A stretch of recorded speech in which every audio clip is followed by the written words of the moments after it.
આપણે ધૂળ પાથરવાનું કામ ચાલુ થઈ ગયું છે અને પાણા વીણવાનું પણ કામ હાલે છે. આ રીતે ધૂળ ફોરાય છે. આપણે આમાં એક નવો જુગાડ કરેલો છે. આમાં પતરે હું ફોરવામાં બહુ વ્યવસ્થિત હાલતું નહોતું, એટલે પછી આપણે છે ને ગયા વર્ષે પણ આ થોડુંક ઉપયોગ કર્યો હતો.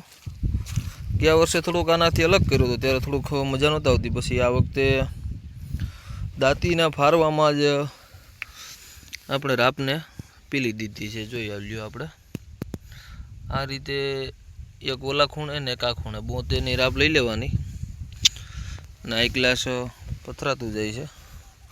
એટલે લાકડા બાંધીને તો શું થાય છે, લાકડું બાંધવું પડે અને ઘડીએ ઘડીએ ઊંચું પણ થઈ જાય. અને આ વ્યવસ્થિત ક્યાંય ઢોરા ટબાઈ ના રહીએ એ રીતે પથરાઈ જાય છે. જોઈ લ્યો આપણે એક જ હરખી પથરાઈ છે. આપણે જો આ રીતના ઢગલા ઊભા પટ્ટા માર્યા હોય ને તો આ આડી આંકવાથી આખા ખેતરમાં વચ્ચે ખાલું રહ્યું હોય ને ત્યાં ધૂળ પણ પૂગી જાય અને આ ઢોરા ડબ્બાજી બધા થયા હોય એ હરખા થઈ જાય. આપણે આમાં હવે તલ વાવવાના છે. જોકે મજૂર પાણા વીણે છે.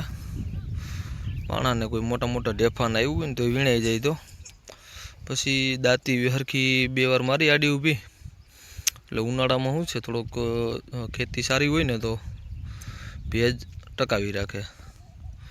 એટલા માટે આપણે આડી ઊભી દાંતી કાઢી અને તલનું વાવેતર કરશું.